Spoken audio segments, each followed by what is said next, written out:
Ya, halo pemirsa, apa kabar Anda hari ini? Langsung dari studio IDX Channel Jakarta, saya Prasetyo Wibowo kembali hadir dalam Market Review yang akan mengupas isu-isu penggerak ekonomi Indonesia. Dan kali ini kita akan membahas terkait dengan kerangka ekonomi makro di tahun 2025 yang sudah ditetapkan oleh pemerintah. Langsung saja kita mulai Market Review selengkapnya.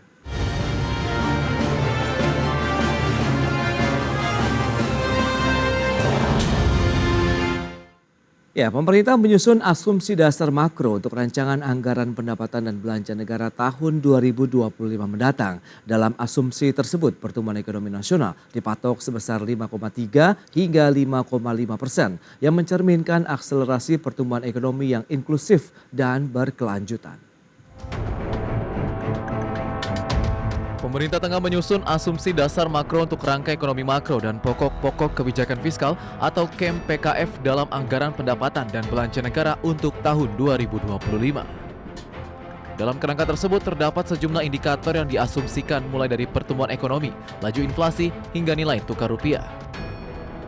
Deputi Bidang Ekonomi Bappenas Amalia Adininggar Widyasanti mengatakan, dalam asumsi makro dalam APBN 2025, pertumbuhan ekonomi telah dipatok di kisaran 5,3 hingga 5,6%. Hal ini sejalan dengan tema rencana kerja pemerintah pada 2025, yakni akselerasi pertumbuhan ekonomi yang inklusif dan berkelanjutan. Adapun target pertumbuhan ekonomi pada 2025 akan menjadi fondasi Bappenas dalam menyusun transformasi kerja pemerintah dalam 5 tahun mendatang. Amalia mengatakan, target pertumbuhan ekonomi tahun depan yang lebih tinggi dari tahun ini sejalan dengan target pemerintah bahwa perekonomian Indonesia harus tumbuh lebih cepat di tahun depan dibanding tahun 2023 dan tahun ini. Sebagai informasi, rancangan anggaran ini akan dijalankan oleh pemerintahan baru seusai masa kepemimpinan Presiden Joko Widodo pada Oktober 2024. Berbagai sumber IDX Channel. Ya, sementara itu pemirsa, Menteri Perencanaan Pembangunan Nasional Suharto Monoarfa justru meminta defisit anggaran di tahun depan diturunkan pada kisaran 1,5% hingga 1,8% dari PDB. Defisit yang lebih rendah dibutuhkan agar pemerintah yang baru memiliki ruang fiskal yang lebih luas. Dalam rapat kerja dengan Komisi 11 DPR RI, Menteri Perencanaan Pembangunan Nasional yang juga Kepala Bappenas Suharto Monoarfa meminta Menteri Keuangan Sri Mulyani Indrawati untuk menurunkan defisit anggaran 2025 di kisaran 1,5% hingga 1,8% dari produk domestik bruto. Angka tersebut muncul berbanding terbalik dengan angka yang ditetapkan pemerintah dalam kerangka ekonomi makro dan pokok-pokok kebijakan fiskal 2025 dalam kisaran 2,45% hingga 2,82% dari PDB. Menurut Suharto, defisit yang lebih rendah tersebut dibutuhkan agar pemerintahan yang baru memiliki ruang fiskal yang lebih luas. Pilih berikutnya tetap mempunyai ruang gerak yang luas untuk menyempurnakan RKP dan APBN pada tahun pertama pemerintahan yang melalui mekanisme perubahan APBNP.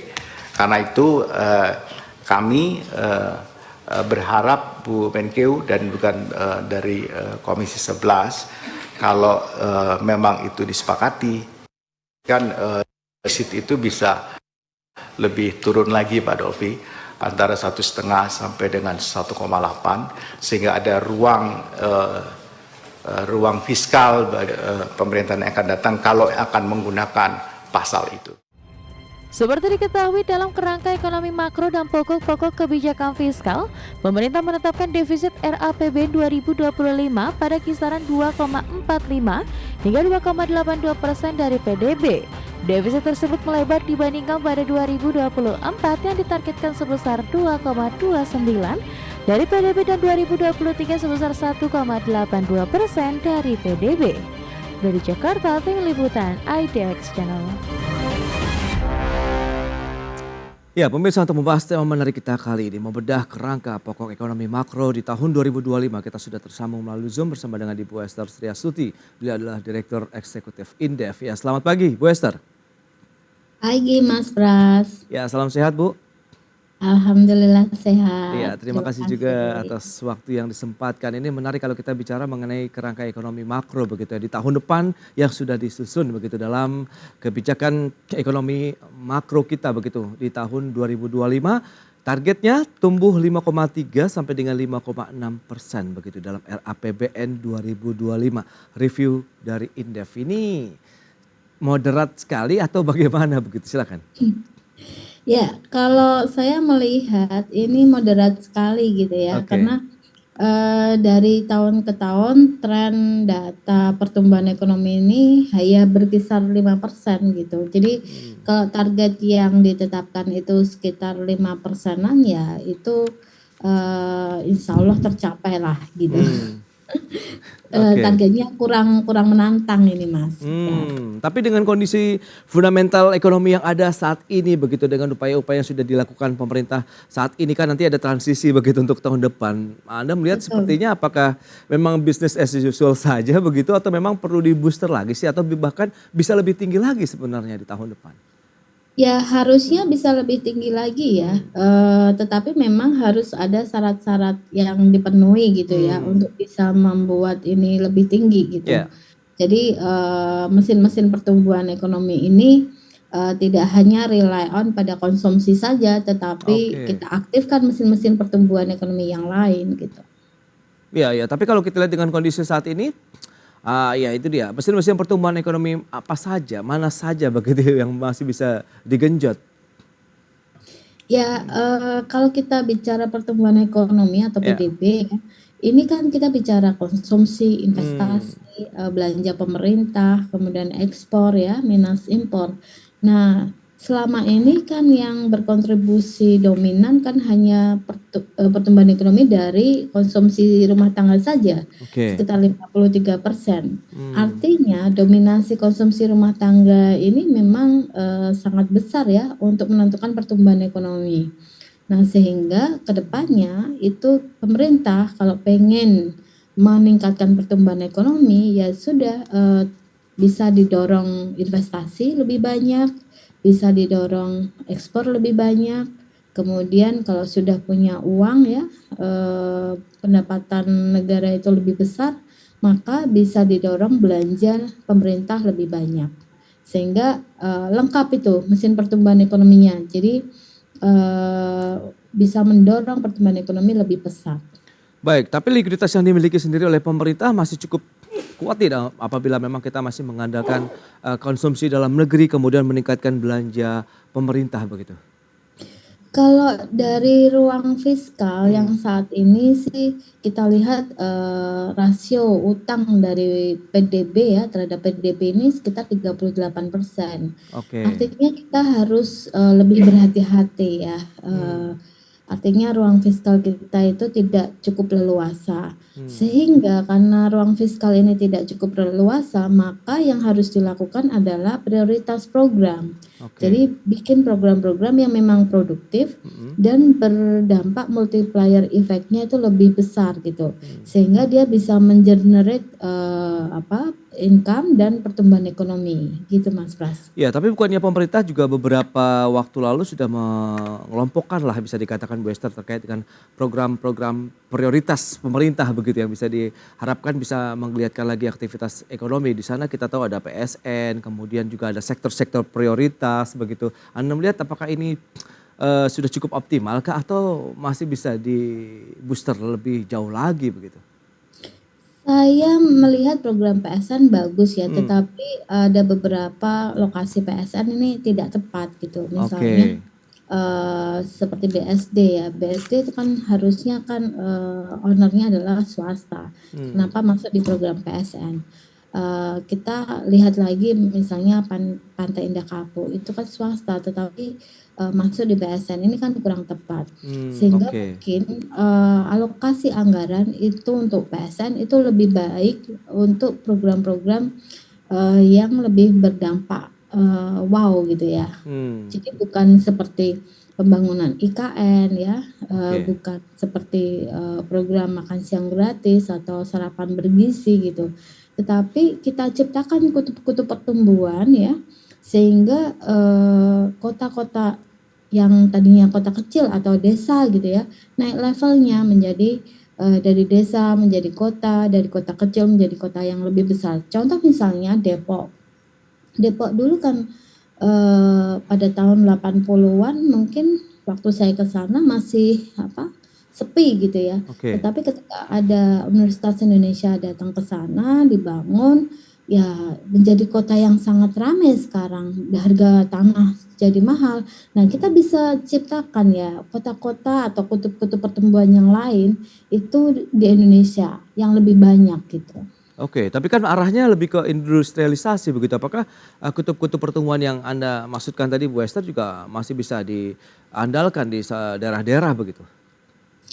Kalau, kaitannya dengan industrialisasi, kita bisa ciptakan yang namanya kawasan ekonomi khusus, di mana kawasan ekonomi khusus ini penuhi dengan fasilitas-fasilitas. Misalnya ketika mereka industri ya, mau melakukan Ya. ekspor impor, itu terintegrasi dengan bandara, terintegrasi dengan,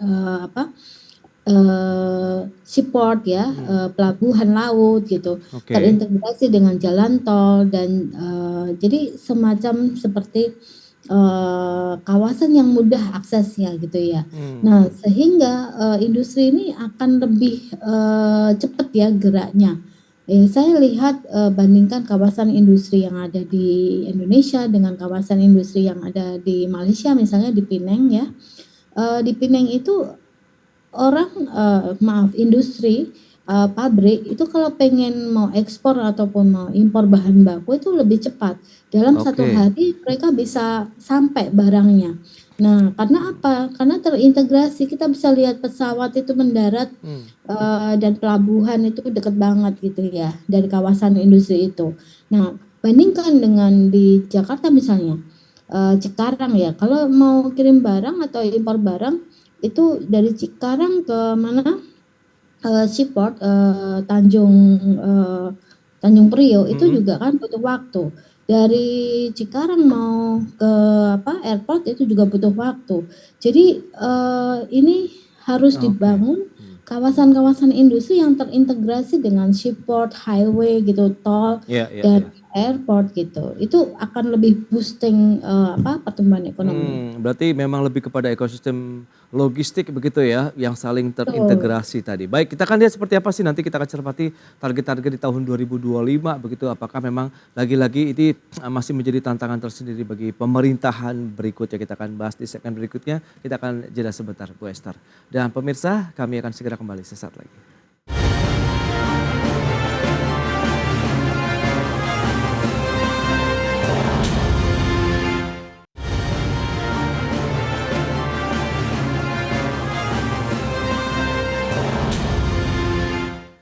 Ya, terima kasih Anda masih bergabung bersama kami dalam Market Review. Pemirsa, berikut ini kami sampaikan sejumlah data untuk Anda terkait dengan target dari pertumbuhan ekonomi, inflasi, kemudian juga ada defisit APBN ya di tahun 2025 mendatang.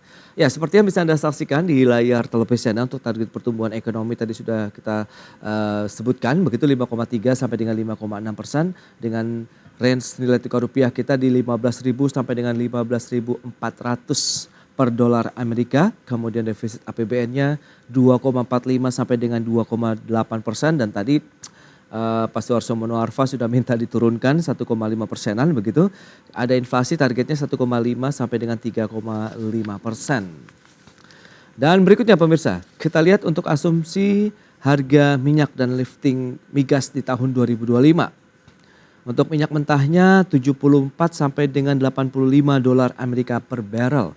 Kemudian untuk lifting minyak buminya di 583.000 sampai dengan 605.000 barrel per hari. Sementara untuk gas bumi liftingnya di 1.000 sampai dengan 1.045 barrel setara minyak per hari.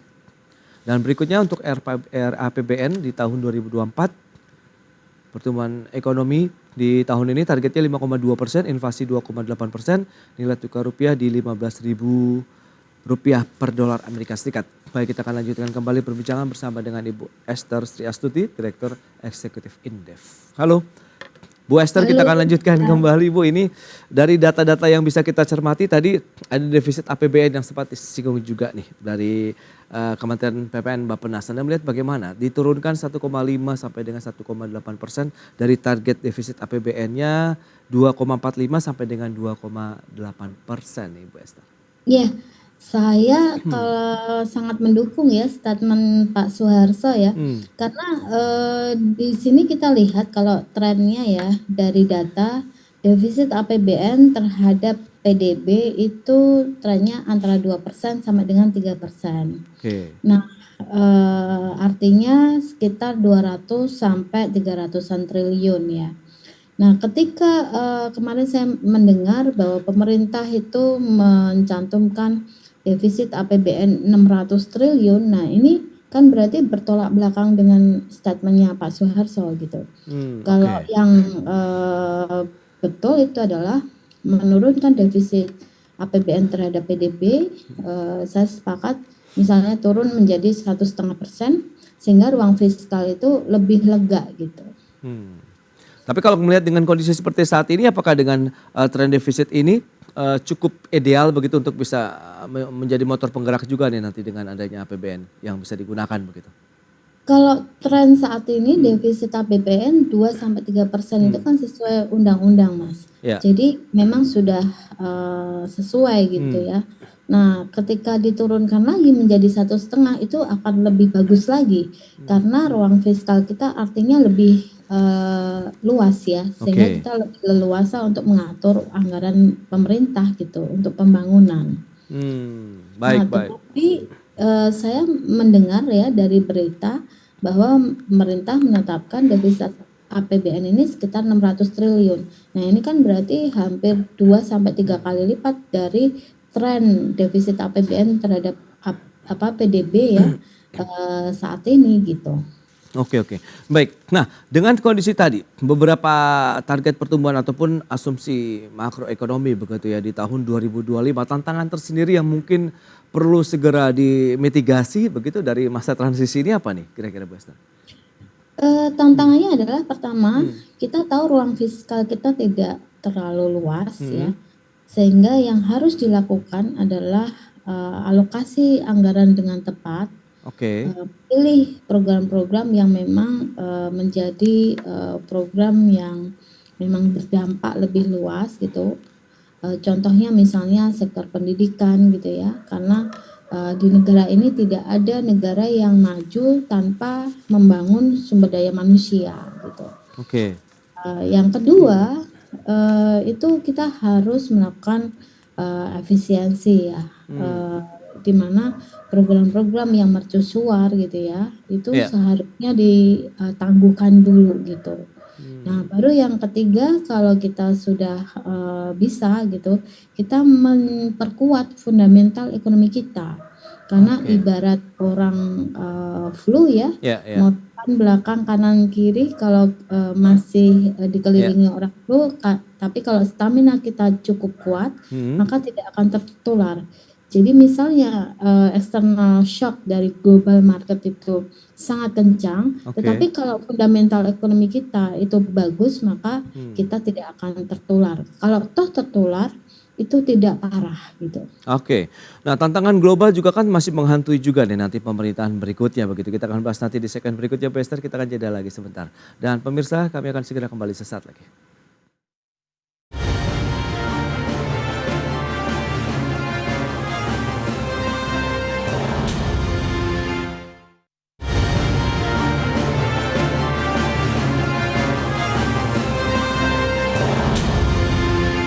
Baik, kita lanjutkan kembali perbincangan menarik ini bersama dengan Ibu Esther Setiastuti, beliau adalah Direktur Eksekutif Indef. Baik, Bu Esther, kita akan lanjutkan kembali. Nah, bicara mengenai kondisi global saat ini kan masih juga panas begitu ya dengan konflik yang belum ketahuan ujungnya sampai mana. Sementara Anda sebutkan tadi di awal segmen meningkatkan ekspor. Nah, ekspor apa yang bisa jadi andalan? Sementara komoditas pun kita masih ada restriksi lah yang dilakukan oleh sejumlah negara khususnya di Eropa begitu. Anda melihat andalannya mana lagi nih?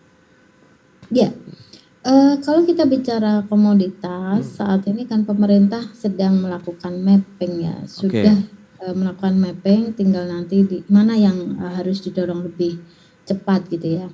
Dari 8 sektor, perkebunan, kehutanan, kelautan, perikanan ya, kemudian minerba dan migas, ini ada banyak komoditas. Kita sudah punya 28 komoditas yang eh, betul-betul punya potensi gitu untuk diolah, untuk ditambahkan atau ditingkatkan value added-nya. Nah, dari beberapa komoditas tersebut nanti kita pilah lagi mana yang memang benar-benar mempunyai nilai tambah yang paling besar ya, dan paling visible untuk didorong produksinya gitu Mas.